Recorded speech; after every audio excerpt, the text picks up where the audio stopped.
Hello. Hi, Jason. Oh, hey, Emil. How are you? Good, thanks.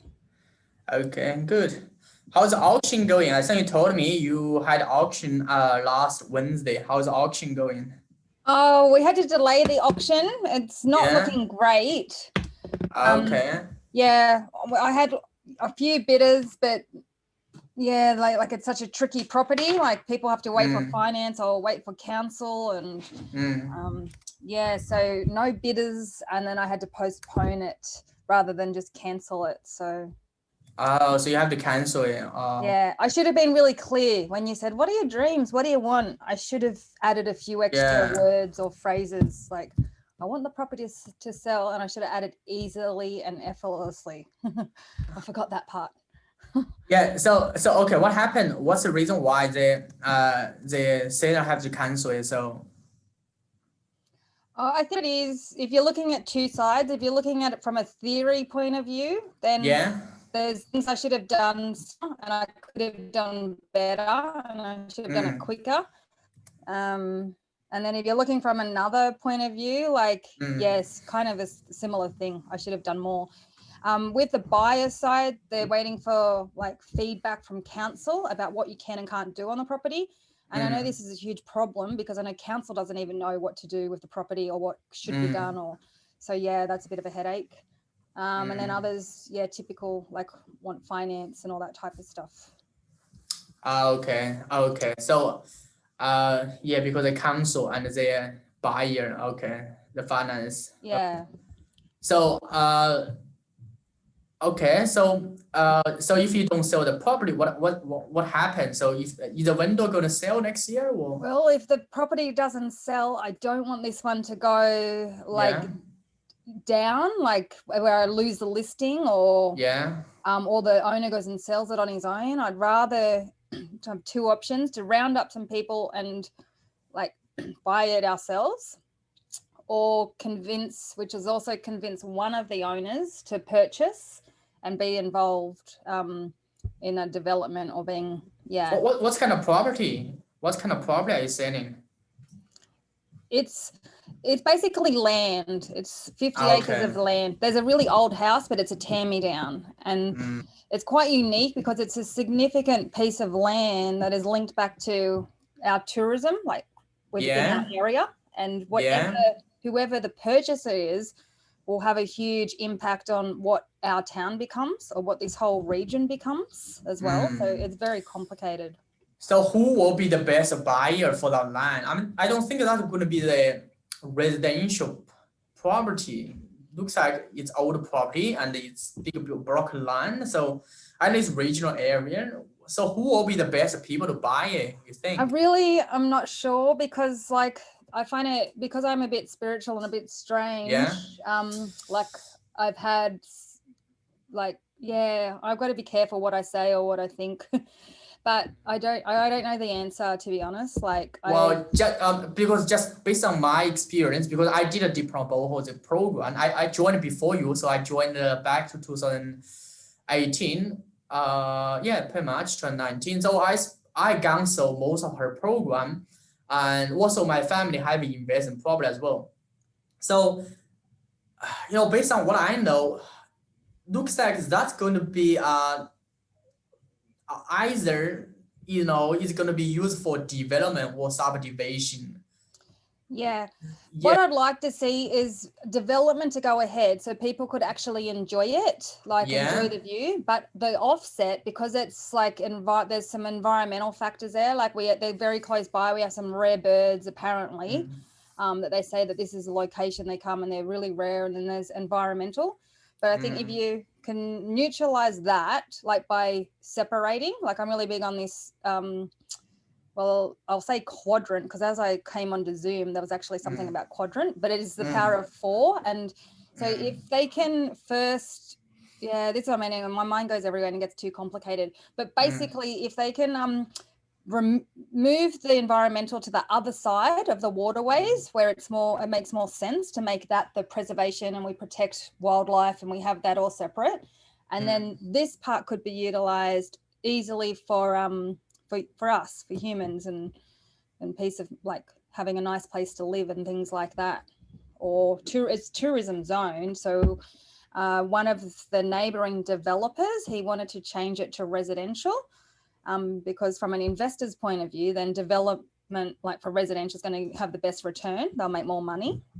And for the zoning, for the council, does they allow them to change into the residential? Because it's tourist, so I understand the zoning. So yeah, is the council going to approve for that?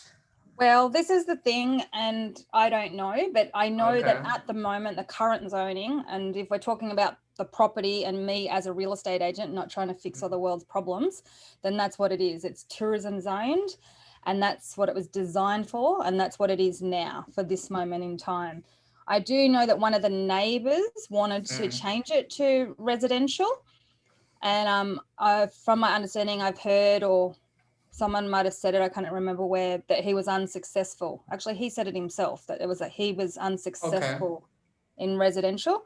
And so if I've got my real estate hat on, then I have to keep everything separate. But if I've got me and my who I am and what I believe hat on, then it makes sense to not tie it up for residential. And unless it was residential and it was one house the way it is, or two houses, because then you're really kind of preserving the land. No one else is going to come and build like all this stuff and then the public miss out. So that's what I mean. There's no general rules. You can't have black or white. But if it was existing, and existing by preserving the land, saving it for later, for council to come in later to make big, good plans, then that's okay. But residential, as in like a retirement village, which is what all the developers wanted to do because there's more money in that right now. Well, that would just be such a shame. For you, okay, so of course, there's so many factors you cannot control. Okay, let's say for you, and as a real estate agent, what do you want to get out from there? It sounds like a mess. I feel like for me, I've put so much into real estate over the last 4 years, and I maybe not compared to some other agents that work 5 days or every single day and they're doing so much and they've got so many sales, so much income, but I feel for me emotionally, and I feel like I've put such a contribution from my life into real estate that this would be like that it was worthwhile type thing. Like I put the hard yards in, I've been trying to learn, I've been trying to do the best that I could do. And for me, this would just be a really lovely win. And I would say, okay, that was great. Like it's all paid off. I would feel like I've had that it was so what is the result do you want to get out from there? Do you want to sell the block of land, just get out whatever they want to do, just want to sell off, then you want to move into fund you will probably sell is what you want, or what do you want? Well, at this stage, I would want to sell it. If it's possible, if there is a buyer out there, I would love to sell it. In the event that it's not going to sell, then maybe I would love to find a way to. So I bought 300 acres one time with 2 other people, and I didn't really have any money. Like Dimna says, like you can get into real estate even with no cash flow or no down payment. There's ways and means. So number one, I'd probably prefer the property to sell and I'm released and I've done my bit, my duty, like that's done. In the event it doesn't sell, then I have to go in and study hard with Dimna and find a way to be involved, because I would hate to let it go, to lose the listing. And I'm really lucky to even have this listing after all this time, to be honest. Very lucky. Okay. Yeah. So. Okay. I think today's time management, I will help you solve the problem, because I know it's going to be, if you don't have by the way, time management is more like a life management. I'm gonna open the stuff. I'm gonna show you what I mean is, so I'm gonna show you what it's about. I'm gonna show you a diagram first, so you understand, what it's about. And yes, thank you. And it's going to help you make the decision about based on otherwise your life will be too complicated, and also you are going to be stressed out. And yeah, thanks. I had some insight this week, like someone said something and it did click. And this is good though. I need to focus on time management, but two things this week. Like one was from another mentor, and he said, only work on something that is your biggest goal. Like you have to eliminate, if it's not going to get you to the big goal, then eliminate some of the things. Yeah. And then my mother-in-law, because I said, oh, should I get involved with the Old Bug Chamber because the president's leaving and I want to be involved? And she said, oh, not if you're not going to make any money from it. So yeah, so I will appreciate this. Thanks. Okay, sure. I want to tell you a story, basically to help you understand, what is time management about, and also my personal journey as well, why it is important. So, I think well, when I started looking at time management is I basically when I get started, I'm looking for time management, and pretty much I think I started 5 years ago. So 5 years ago, at that time, I just left uni, and because I wasn't really good at uni, so I joined network marketing, and I didn't know what I want to do. So at that time, I wasn't really looking for time management tool. I wasn't really looking for some of the like some of people like coaching me, like give me direction. So and during the process, I found many people, and one of the first person I was learn a lot. Actually, is Brian Tracy. You heard about Brian Tracy, yeah? Yeah. Yeah, and Brian Tracy is one of his he has an app, the Go Wizard, help you set a goal, and basically that is a time management tool as well, basically help you be more productive. Well, at that time I was not really productive because I was just doing all sort of things, but I have no idea what I really want. I mean, just keep doing. I don't know if you have this experience, but I have, and just doing a lot of things, but I have no idea what I want. Without no idea, but just keep doing things, just feel I want to do something. Otherwise, I'm wasting my time. But I really didn't know what I really want. So he's the first person, and I come across and learn about time management. But he's teaching about time management as well. And he teaches you how to set a goal and how to clear about it. So I think that's the foundation. After Brian Tracy, then also I found out I said I need to. I got an idea now. I say okay. Another time I was trying to learn about time management, try to be productive, but I found out I didn't really know what I want to do in my life. So and Brian Tracy really give me a direction. So you need to figure out what you want to do in your life. Otherwise, what's the point of manage your time? Yeah. So then I found out, Tony Robbins, and eventually, spend enough time to figure out what I want to do. Also Ben Harvey as well. I think Ben Harvey has been trained by Tony Robbins, but Ben Harvey has combined a lot of stuff, and I did his coaching program. It's great. He helped me find clarify my vision and mission, and so I know which direction I want to go to. And during the process, also spend enough time learn from Stephen Covey and the 7 Habits of Highly Effective People. So one of the things I learned from Stephen Covey is, and in his book, he said you need to have called arbitrary. What I mean is you need to find out, what is your end. He said one of the habit is having the end in the mind. He said, when you are 80 years old, like you are sitting on a rocking chair, and basically you retired, what do you want the people to remember me? So that's the first time I really have that long-term vision. Before that, I didn't really have it. And once I get into business, and this will, someone else actually emphasize this again. And one of the guy, actually he's one of mentor as well. He's Robert Kiyosaki, yeah? Yeah. Actually, but have you heard about, do you know who Rich Dad is? The Rich Dad in his book. Do you know who the person is? His friend's dad. Yeah, but do you know he's a real person, by the way? The Rich Dad is a real person. And it's still, all right. Yeah, still alive. He's still alive, and he's a real person. Unfortunately, not unfortunately, I mean, Rich Dad is only a few years older than Robert. But actually, Rich Dad is Robert's friend, and Robert Kiyosaki, and the book is a fraction book. What I mean is that yeah, Rich Dad is not a real Robert Kiyosaki's dad, but Rich Dad is a person, and say is when Robert Kiyosaki come from Vietnam War and try to figure out what he wanted to do to build wealth, and he turned into one of his friends, which is the guy named is Keith Cunningham, and he is a rich guy, and has been verified by Robert Kiyosaki, and also he is one of the speaker in Tony Robbins' business mastery, teach people how to build wealth in business.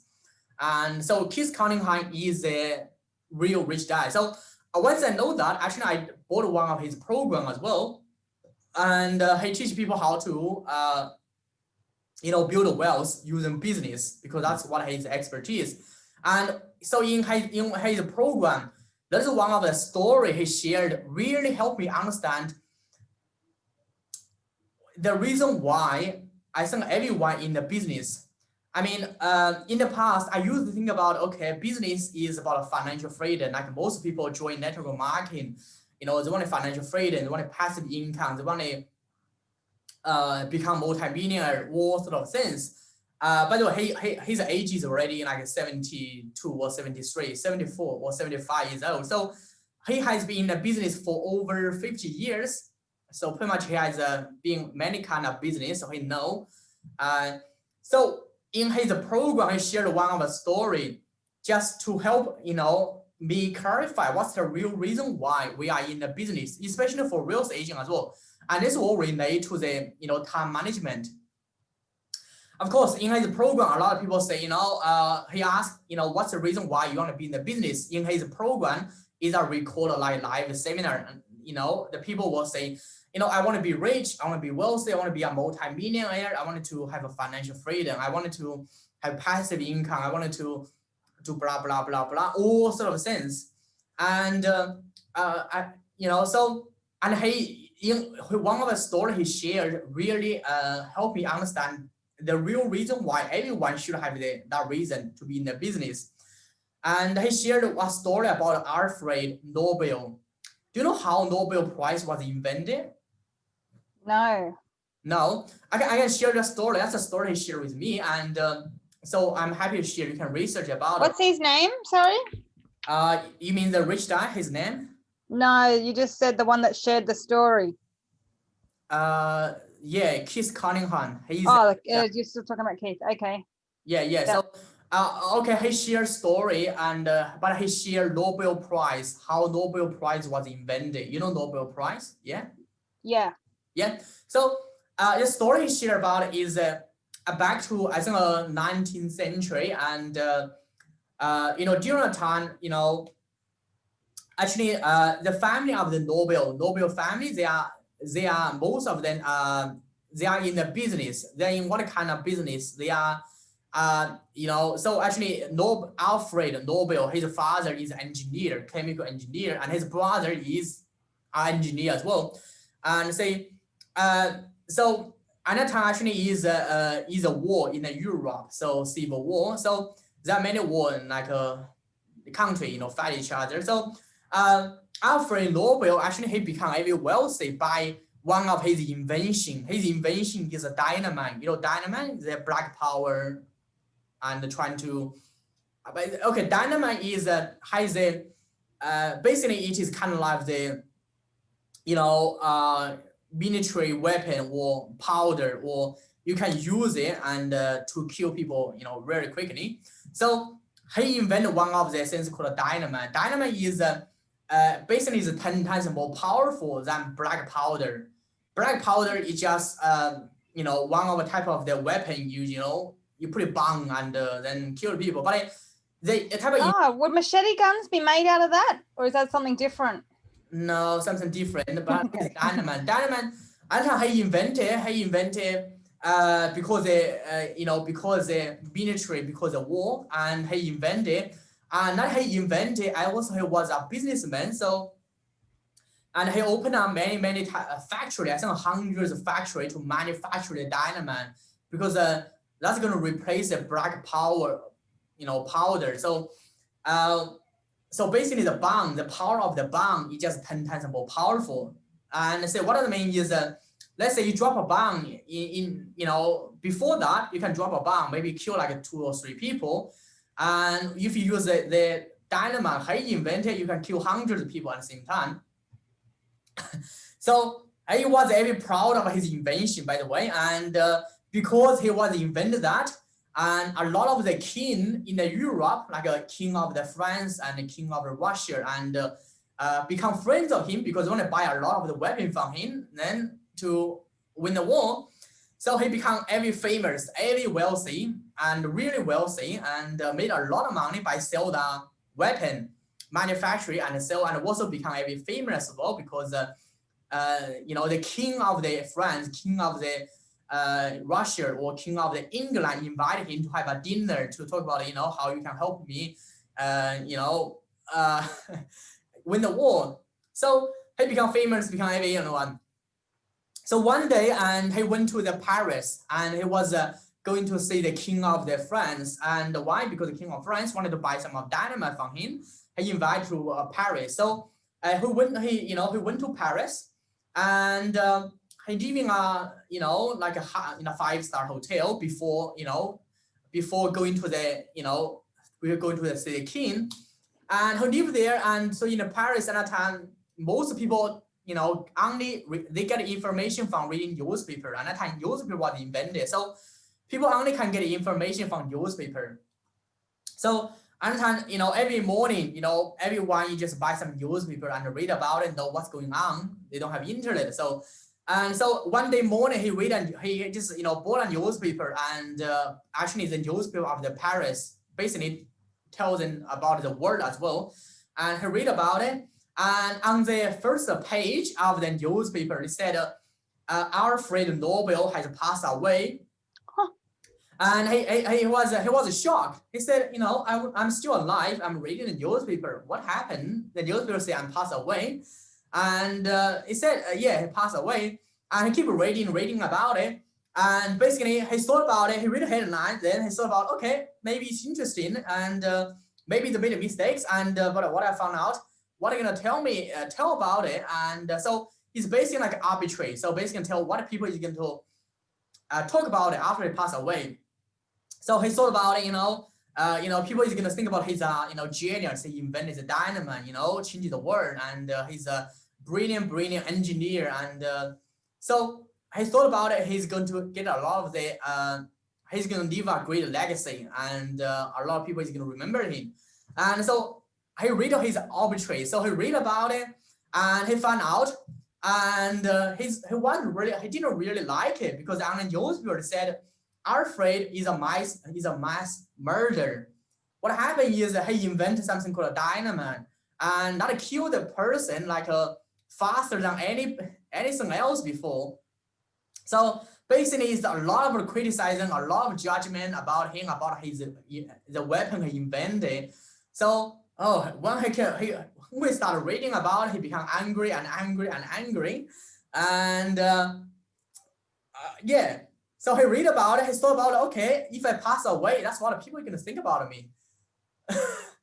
And he wasn't really like it, because the weapon he invented killed really hundreds of thousands of people at a time, and he wasn't really like about it. And he said, I need to do something. And first one, he didn't find out why the people say I pass away. So he called the at that time didn't have phone call, by the way. He just contacted them, and the publisher, newspaper publisher, said, you know, oh, I'm still alive. Why did he pass away? And then we found out actually his brother passed away, because his brother and him has the same name. His brother is Alfred Nobel 1, and his name is Alfred Nobel 2. And then forget about the 1 or 2 there. So his brother passed away, his older brother, by the way. Oh. His older brother actually sold the weapon to Russia and died because of a heart attack. And so his brother passed away, and so he still alive. Okay, he realized, a newspaper publisher realized they made mistakes, and they, you know, changed the headline and you know, republish it. And then once they republish it, he didn't really like it. I need to do something, and about this criticizing the judgment I get from public, because not just the public from his own country, it's come from over the Europe as well, you know, the France, England, because they war use a weapon and kill a lot of people. So he was famous at that time, and say I wasn't really angry about it. So when he come back from France, and by the way, he lived in Switzerland at the time, so he said, I need to do something. But at that time, he was very wealthy, and he made a fortune by, you know, sell the dynamite, the weapon, to the government, to the, you know. So he said, I need to do something. And he said, you know, at that time, his age, I think around about 60 already. He know his brother then passed away, and after his family member passed away as well, he said, and maybe I'm only going to have maybe 5 or 10 years going to live. So he thought about it. I need to do something, because he got a lot of money. He just didn't know what to do. He said, then that is the first time I thought about it. I want to leave a legacy. So he spent the time to figure out, you know, what he want to do for his rest of life. And so the first time he invented something called the Nobel Peace Prize. So to promote the peace in the world. So that is why in the Nobel Prize, there is something called a Peace Prize. And Mahatma Gandhi, Mother Teresa, Obama, they win the Nobel Peace Prize. Actually, the first Nobel Prize is a Peace Prize. Because if you think about it, why does he include the Peace Prize into the Nobel Prize? He was a scientist. So he can include the, you know, mathematician, he can include the you know, chemistry and physics, because he was a science. So for sure, you know, he's going to reward people who has made a, you know, huge achievement, you know, in the science field. But hey, why he include a peace in the Nobel Prize? And one of the reasons is because he invented the dynamite and killed a lot of people at a time. And so he wanted to neutralize it. Yeah, he wanted to change his reputation a bit. And I said, okay, I'm going to give this peace a prize for the people who you know, have made such contribution to promote world peace, to maintain world peace. Doesn't matter who the person is, as long as the person. So that is the reason why. Okay, so what's the point of a story? A story is you do have to, I mean, from Keith Cunningham, he said, you know, you have to figure out what is the ultimate outcome you really want. So what I mean is, let's say, I know a lot of people not really thinking that far, but if you do have time, you want to think that far. Let's say when you pass away, what kind of arbitrary do you want to leave, or what kind of legacy do you want to leave? Number one, like life cycle compass. Yes. Yeah. I don't know why I keep diverting all my quality energy into other projects. Yeah. So that's what be the Tony Robbins time management program. Okay, the Tony Robbins time management program. The reason why I like about it is what I found out is his one is really start with the ending in the mind, because there's some other time management tools out there. I found out I learned as well, and some of them like Brian Tracy called Eat Your Frog. You have to take the biggest item in the morning and do it. But the problem with that is if you don't know what your outcome going to be, you don't know what is all. I'm not talking about, let's say, a lot of people, if you do have a long-term vision, which is you know, what's the arbitrary you're going to leave, what's the legacy you're going to leave, and say if you do, then you work, you know, backward. The time management, a lot of things you don't have to do. And really, once I go through that process, I find out a lot of things you don't have to do, or you can see what you are doing can link to what you really want. So by doing this, you will change your perceptions. Okay, maybe you feel frustrated of doing this, but you say, okay, actually, what I'm doing help me get my ultimate outcome. So that is what the Tony Robbins time management program is about. And but I'm sure you know as well, Tony Robbins, you know, he has very clear outcome, so he know what he want to achieve. So I have to say he's one of the most focused people I have ever seen in the past 40 years, and has been doing running his seminar program for 40 years. So I don't think anyone who has spent not much time. There are some people, John DeMartini has done it, and I think Wayne Dyer has done as well. Yeah, a few other people, but I think Tony Robbins, pretty much every few of them spent 40 years of his life. Yeah, I think almost 40 years. His age is over 60 years old. So or 40 years, and first I'm doing personal development and coaching. Yeah, so he definitely know some of what he really want in his life. That is why he can so focus, and I can achieve a lot as well. And so I thought this is the mode I can share you. I'm gonna share you my screen so you understand